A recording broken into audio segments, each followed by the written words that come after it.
All right, so the other big story from the weekend, Sidney Crosby, 1,000th win. You played with Sidney Crosby. 1,000th game. Really? 1,000th game, sorry. 1,000th game, not 1,000th win. That 1,000th would've been game. sick. That would have been crazy. You played with him. Where is he on all-time hockey players list? And you know what? You're not good at the double question, so I'll just start with that. I actually crush double questions. I've really improved since we first met on that, so fuck right off. And I will answer the first part, and that is I actually think it's in no particular order. I haven't prepared enough to give you that order. I don't know if I even could do it, but it's Wayne Gretzky, Mario Lemieux, Sidney Crosby, Bobby Orr, Gordie Howe.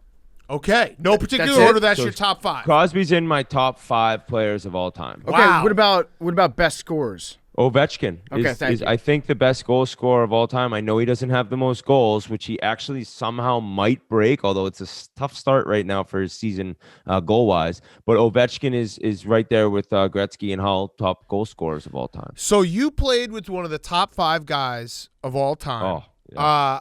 Did you what's your best Crosby story? Not even off ice, but like on ice, just how it was to play with him. And did he make your job and everyone's job that much easier just having him like on the ice with you? Well, you know, everyone who listens to Spit and Chicklets know I just say thanks, Sid, all the time. So in terms of making things easy for me, Big Cat, I am not lying to you. I had 10 assists one year that I was sitting on the bench once the goal was scored because I just passed it to him. I passed it to him in the neutral zone or our own zone, and he's like, and then like he ends up scoring or giving it to someone else, and I'd be like, goal scored by Evgeny Malkin, assisted by Sidney Crosby and Ryan Whitney. I was like, what? I was like, oh my god, I did give it to him a minute and a half ago. So it was like his first. I mean, my first memory of like hearing about Sid was like, you know, this kid's the next great one. It's like he can't miss. And so, I mean, you've heard of different players before and it doesn't work out, but everything was kind of aligning for him. And then the NHL season was canceled, so you couldn't figure out who was going to get the first overall pick for Crosby. And the year prior, Pittsburgh, you know, they were so bad, and I think that they won the lottery. I don't remember how they did the lottery, but Pittsburgh won. My brother came flying in the house. He's like, Pittsburgh got Crosby. You're going to play with Crosby. Like, I was like, oh my God. Like, and I hadn't, you know, ever seen the kid play, but all you'd heard is like, this is it. So I got to camp, and a buddy of mine, Noah Welsh, she's from Boston. He was in camp with the Penguins, played a little bit with the Penguins as well. He was in the group, the first group in the morning, right? Which is like Crosby's group. And he came off, he's like, he's the best hockey player to ever live.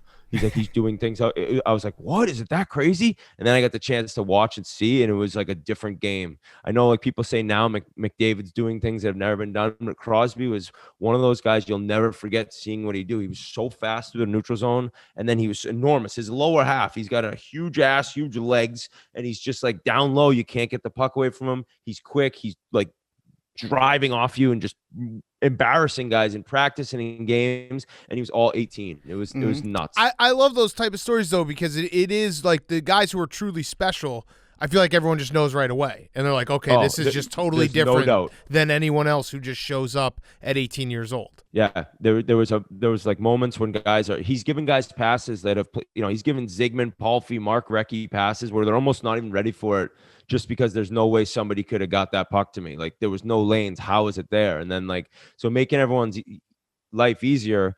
The second year, which I think it was his best year in the NHL. I don't know if he'd say that, but he won MVP, and that was my biggest year. That's the only reason I got a contract, is that year. And we had this play, right? It was like I was backdoor guy on the power play. I don't know how I weaseled my way onto this power play. It was Sergei Gonchar, Sidney Crosby, Evgeny Malkin, Mark Recchi, and then me, the pigeon.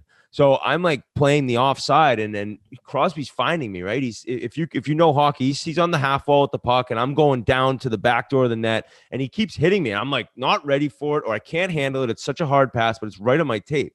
And the assistant coach Mike Yo, he's coached as a head coach in the NHL since, but he's like, you have to learn to like handle this pass. You got to learn to get a shot off. He's going to keep finding you. So he actually helped me a ton, Mike Yo, in practice after practice.